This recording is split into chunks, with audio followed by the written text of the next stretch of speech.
Hello, everyone. This is Chala Dinkoy. Ooh, I only put my name up. My goodness. How are we going to know that this is Tuesday Tea Time with Chala? I'm the CEO and founder of the Repositioning Expert. Welcome to another Tuesday Tea Time. I am having my tea. I tried to show you my Christmas tree. I'm going to have to like swivel it here. I don't know if you can see like the poor Christmas tree, right? Um, Somebody who shall go nameless, who is almost the same height as me, said that he was just too lazy to put the the nice stuff on it, so the trimmings on it. So anyway, it's a work in progress. That's our Christmas tree. And let me take another sip to wash that one down. We are in full year-end planning madness. The full year. I am booked to go back out to the US like the first week of January. And then every month after that, I have something coming up. So it looks like I'm going to be getting to know the airport really well again, something I hadn't done in a while. And I'm really thrilled, surprised, shocked, and thrilled with the way that this year has turned out. I broke a sales record last week, Wednesday. And of course, I told my coach, I texted him right away. And a good coach always has a coach because I'm trying to grow and I'm trying to get to the next level. And so today's topic is really relevant to some of the reasons why I was able to grow.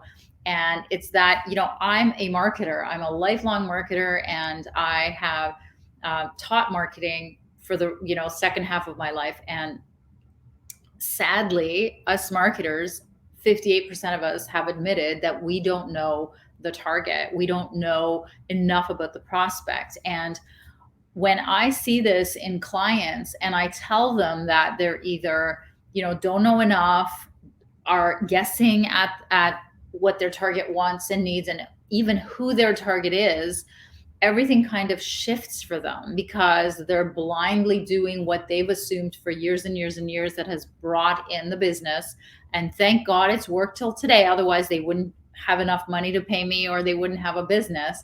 But things are shifting, things are changing, consumers are changing, businesses are changing. So much has changed that I'm keeping you on abreast of everything new by tapping into all these recent researches. So let me tell you about what this one says. And it's pretty scary, actually, because if you think about how much money you and your sales teams and your marketing are spending on trying to reach customers, and how much of that is coming back, and whether you even know how much of that is coming back, has been the age-old conundrum in business of, the old saying is, I know that my marketing is working. 50% of my marketing is working. I just don't know which half, right?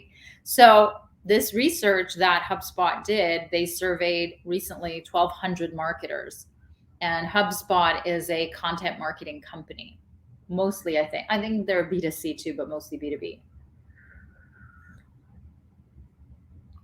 I'm like burning while I drink this because this is like double shelled, so it keeps it warm faster. But I normally slip in an ice cube, but today I just rushed in from the gym and decided I was going to do it, but I'm burning. Okay, so what did these marketers that HubSpot talk to say? Well, there's a sorry state of affairs, you guys, when it comes to marketers and how much they know.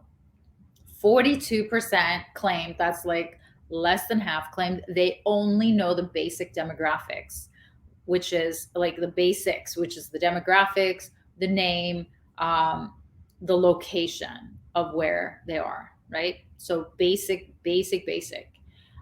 Less than half of all the marketers that were surveyed said they know the prospects or the customer's interests, their purchasing history, their buying tree, where and how they make the decision to buy, where and how they buy or they get engaged, and then where and how they consume content. So this is scary enough because this is largely B2C, but what about B2B? Now, what are we seeing in B2B marketing? Well, a quarter of the companies say that they have a lack of depth of customer interaction. So that they named that in 2022 as their top challenge is the depth, and it's getting harder and harder and harder because of a lot of things. And I'm going to take you through why, and then of course we're going to talk about what the heck to do about it. While I burn my mouth again, hold on that thought. All right, okay, so why is disconnection? In fact, when I'm reading, all I read about is disconnection, quiet quitting, the hybrid disengagement. Like everything seems to be after COVID, seems to be like this big disconnection. There's a disconnection between systems, there's a disconnection between people, departments.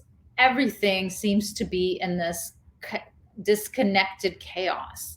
So one of the reasons for that is remote selling. 46%, almost half of sales reps say that remote selling, like through Zoom or whatever other, virtual platforms there are, they're not as effective. And I personally know this is true because I close way more business and this could be a story that I'm telling myself because I pretty much made the same. I pretty much made the same during COVID when I was just doing virtual versus on stage. It just was harder. It was just harder to convert virtually. It took longer to convert virtually than my in-person stuff. Whereas the in-person stuff, you speak for 45 minutes and then you put up, a sign-up sheet for people and they're running to the sign-up sheet, and then you have like 50 calls in a month kind of thing, or 50 sales conversations in a month. So for me, I definitely found this to be true, that remote selling is not as effective. And sales reps are also saying that the cost of acquiring an account has gotten higher, and almost half of them are saying that. 49% are saying that. And cost of acquisition of a client, I mean, every cost has gone up, especially in the turmoil of the economy lately. But the cost of acquisition has gone up because the timeline, and that's what I did in last week's Tuesday Tea Time, is the time lag of an account closing has increased. So time means money in business. The longer it takes for you to have more meetings, the more people that you have to either entertain or either communicate with, the cost keeps going up and up and up. So all of this is adding to the lack of depth of customer interaction and understanding them, which is why marketers are at a loss and they're saying, well, we don't understand your customer. Like they're saying this to the sales department, we don't understand our customer. Another point from the research is that smaller businesses don't have a strategic way of finding out the information that they need. So they're caught in this space where if they're really too big, that's when, that's where I used to work, like Pepsi, Pizza, Frito-Lay. They have actual internal companies that are helping them, like internal departments that are helping them with this kind of insights, or they have research companies that are helping them with the insights. But what happens is when you're tiny, then you're just going on, your own referrals, and you're running as fast as you can, and you're running as hard as those referrals last. Now, when you're a little bit in the middle, that's when you're like, okay, the referrals aren't enough to keep my business floating and this number of people employed. So I need to figure out a way to find my niche, find, the target, and then find an effective way that has a decent ROI that actually converts into clients that I can talk to them, that I can market to them. And that's when I meet them. That's where I meet them, because there is a way that you can get what I call primary person information. Prime person information is when you're speaking to the horse's mouth. So most small businesses that I meet often are doing referral only businesses, which means really they're never focusing on outbound. They're never focusing on targeting. They're never focusing on messaging. And whatever they try, when they have the awareness that, oh, this is something we have to take a look at, and they try it, they're doing it like throwing spaghetti at the wall. They're never doing it strategically by figuring out, okay, let's look at the whole market, let's segment it, and let's go after the lowest hanging fruit that makes sense for us in our networks, in our capabilities, and our sweet spot. And then let's target them in a way that will reach them 7 to 12 times very quickly, because it takes 7 to 12 touches for a purchase. And then they're not really strategically making a plan that's going to get them in front of the buying group over and over and over again, pumping out that message that's based on pain. So I've just given you all the buzzwords of everything that I teach to be able to get high level corporations on board to open the door to you as a vendor to let you pitch to them. Okay. So what is the solution? So, and I don't want to say too much about this, but there is a very, very large company that I'm speaking to. There's a couple, but this year, what's going to be different in 2023 is that I'm going to start to help large corporations with training their vendors, because the largest corporations in the world care about their vendors. That's their, community outreach. That's their give back. Some of them have a diversity bent. Some of them have a small business bent.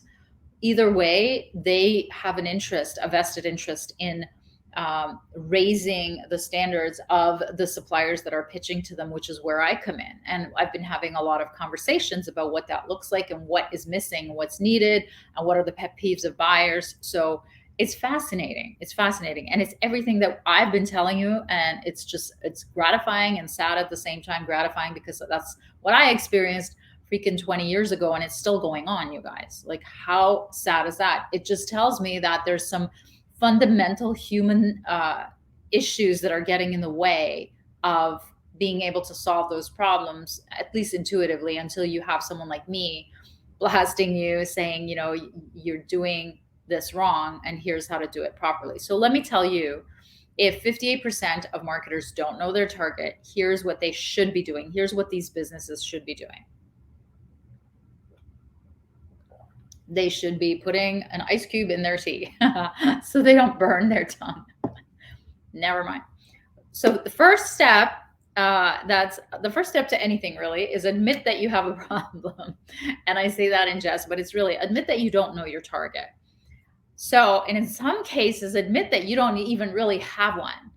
And when I have a conversation with some businesses, they have literally grown and grown and grown from getting business from every kind of customer, every kind of industry, every kind of size, every kind of, problem that they've solved. If the customer asked them if they could solve it, they would. So they just kept selling it and selling it. So they're in this situation where they're selling everything to everyone, and they don't really have a target because they themselves are confused about, we don't know which way to, if we needed to press the gas and turn on the dollars, we don't know where we would lump that in to have a short-term fast effect. They don't know the answer to that question. So first, admit that you don't know what you don't know about who's your target, and if you even have a target. Then, of course, remember I was mentioning segmenting. So strategically segment your market into industries. This is if you're a B2B company. Most of my clients are. That's who I'm speaking to. So segment them into industries. So industries that that you've worked with, that you'd like to work with, that you've never worked with, but are growing. So, we call this segment the blue sky. Like the sky is blue. Like, just think, dream big, and write down every single industry, and then guess at 3 of their most expensive problems that you can solve, that you think they have. That is expensive and persistent. EP, expensive and persistent.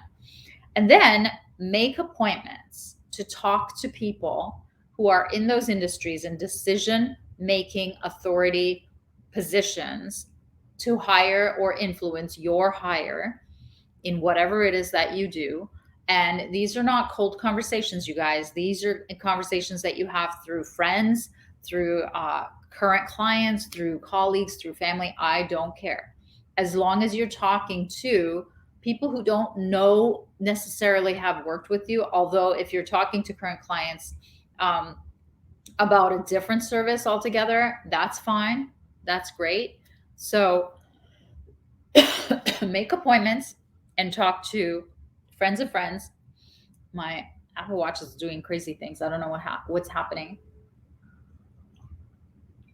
It keeps dinging me, but I'm going to ignore it.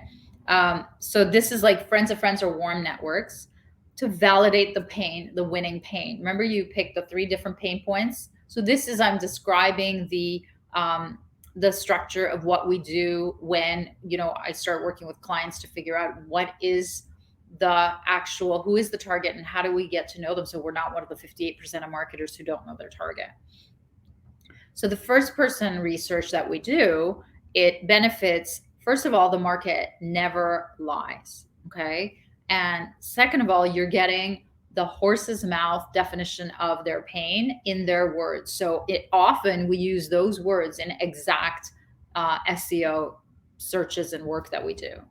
And then when you're in front of people who are in the position to buy, and they're sharing their pain stories with you, and you're in a position to help them, it somehow automatically turns into a sale.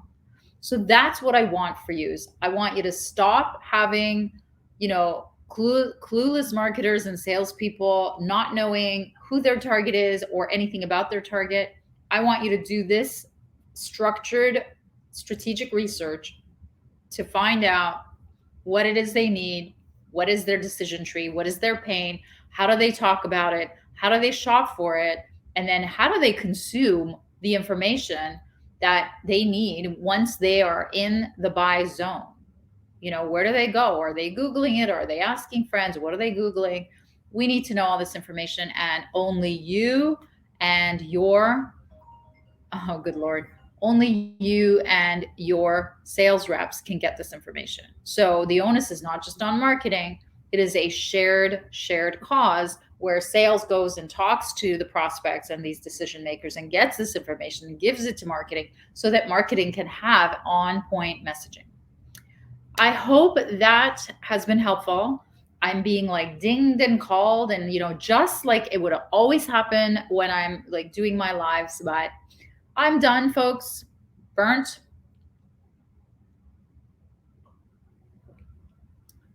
Doesn't burn anymore. All right, guys. We'll see you next Tuesday. All the best.